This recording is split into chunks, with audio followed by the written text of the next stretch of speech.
Jennings, I think one of the things he objected to about Messiah, first of all, he couldn't believe that Handel could have written the whole thing in a few weeks. Nobody could do that. This was beyond his comprehension. And he said he was going to take a year over it.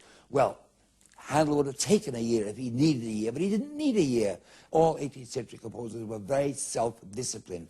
They got up in the morning along with the roosters and the sun, and they wrote.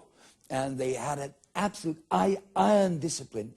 All of them, you could read this in their lives. They had a certain time each day when they wrote music. Never mind what they did in the evening, but during the day they wrote. And when they were writing, they wrote at top speed. And I'm sure it's true that Handel refused food. But he didn't need to eat. And when he was absolutely starving hungry, he probably put the pen down and said, "Smith, food!" And in came some food. I can just see this happening. And then as soon as he done it, back he went writing at top speed. That's one thing that Jennings didn't understand. But as I say, I think he simply was not capable of understanding what Handel had done, which was very different than any oratorio that he or anybody else had ever done before. And I think it took Jennings a while to take this in. And I suppose probably at the end of his life he did take it in, because by the time Handel died in 1759, Messiah was already as established as it's been ever since.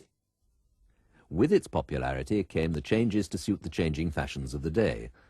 It was shortened, reorchestrated, solos changed. Even Mozart produced a version. It may have made Handel more acceptable in Vienna, but it wasn't well received when performed in England. As choral societies and music festivals increased the number of performances, so the number of performers increased over the years. In 1856, the Crystal Palace Company put on a performance with 2,000 singers and an orchestra of 500. But the sound was dispersed and lost in the great space, so that in the second Handel festival, 2,765 singers were employed.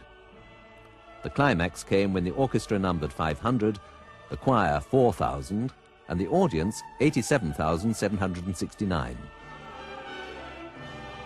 Well, in the process of becoming Messiah in the 19th century, of course, the poor thing suffered. First of all, it was performed in Handel's time by, let's say, a group of 50, 60 people. 100 years later, it was being done by 1,000 people. And now, this I don't think is quite as sinful and wicked as other people think, because after all, Handel himself, when he did the coronation music, he had a chorus and an orchestra of about 140, which is quite a lot of people. The reason he had that many was it was in Westminster Abbey, and he needed to make his point. Also, it was a coronation service. So I don't think the fact that there are a lot of people singing Messiah is necessarily a bad thing, but it became, if you could say such a thing, a cult figure. If Handel and Messiah were a cult, so was Sir Malcolm Sargent, known affectionately as Flash by his devoted fans. His famous interpretation of Messiah with the Huddersfield Choral Society continued the Victorian tradition of large choral forces. These performances were an event, full-blooded, full of national pride. People sang their hearts out, audiences stood for the Hallelujah Chorus. His 1950s recording is still available and popular. But in the 1960s, a number of conductors looked for a fresher, lighter approach to performing Handel. One of them is Sir Neville Marriner. He's based his interpretation on the first London performance of 1743. Before leaving for Dublin to conduct the 250th anniversary concert, Sir Neville visited the British Library. Handel's original manuscript was allowed out of its glass case for him to examine for the first time. The sopranos immediately do an octave leap, which is quite exciting, but it's in the wrong place. The real excitement comes there, which is half a bar later. So it does influence your thinking of it when you see. But you can see, I mean, the amount of physical effort that goes into, I mean, just writing a page like this. When you imagine the sort of pens they were using too, which were these sort of the quilly ones, quilty ones. Yes. In fact, this looks as if it was rather late at night. It's sort of. And probably it'll all be propped up again in the morning. I don't know. It's still you take for granted so often the printed word. You use it as a tool, really, when it is just a printed, published version. To see the original like this, it's such a personal feeling. I mean, just by the handwriting, by the imprimatur of the composer. It's extraordinary. almost from the appearance of the manuscript, you can judge the mood in which it was conceived. You know, it's considered, and yet it's done quite quickly. And the imagination, obviously already the material was in his head before he wrote it down. I mean, it's not something you do bar by bar. But it's quite meticulously copied down here. It just generates a completely different feeling. It was very interesting, really, because I grew up with the Victorian performances, which were hung over into the 20th century. My father was an amateur musician, conducted choruses in provincial town in England, and I knew what these pieces sounded like from, I suppose, the age of 2 or 3, because I'd been there for all the rehearsals and the performances, and you realize how much amateur singers enjoyed singing them at that time, but there was a certain langueur about a great deal of it, to do with the fact that they were amateur-based, that the orchestras were not particularly expert, and so the tempos were generally adjusted, A, to the size of the chorus, which was always enormous and was very cumbersome, B, to the technical ability of the orchestra, which was pretty modest,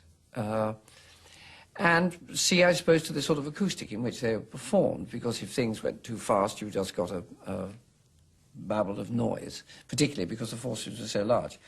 And then, after the war, I'd spent quite a lot of time with Thurston Dart, who was perhaps one of the most important of our 20th century musicologists in England at that time. And he and I had an ensemble which began to play music of the 17th and 18th century. And from him, I began to get this confidence that you know, the conventional accepted versions of music of that period were by no means the sort of conventions of the time, of the period. That groups were much smaller, they're much more athletic, technically, they were much more gifted. And suddenly you realize that all these works that you've known so well and were in some way sort of swathed in sort of cumbersome cotton wool could be cleaned up, and they suddenly became athletic, they had much more virility, much more vitality, and much more humanity, I think.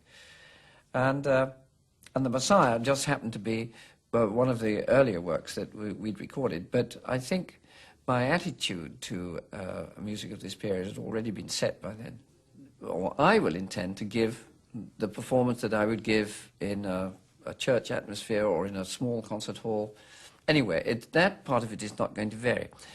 The concept varies slightly with the quality of your soloists and the ability of the soloists. In this case, for instance, we have a countertenor singing, or a male alto, singing some of the alto roles, which traditionally, certainly in England, either for economic or musical reasons, have been always sung by the female contralto.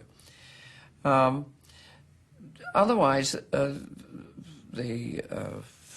suppose the solo singers here will bring a certain amount of their own feeling about the piece. The conductor's job then is to try and round this whole thing into a performance that sounds as if it came from the same source.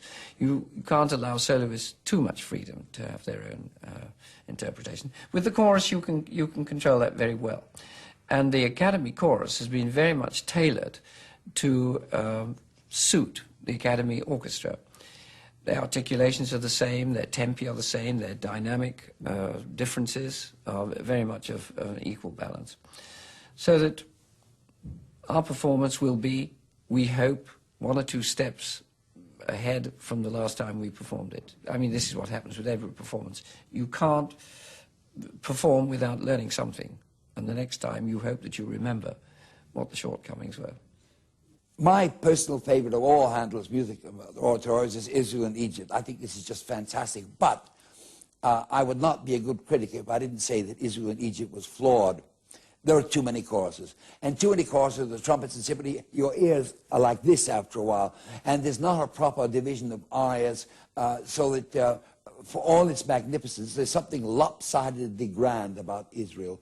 This is not the case with Messiah.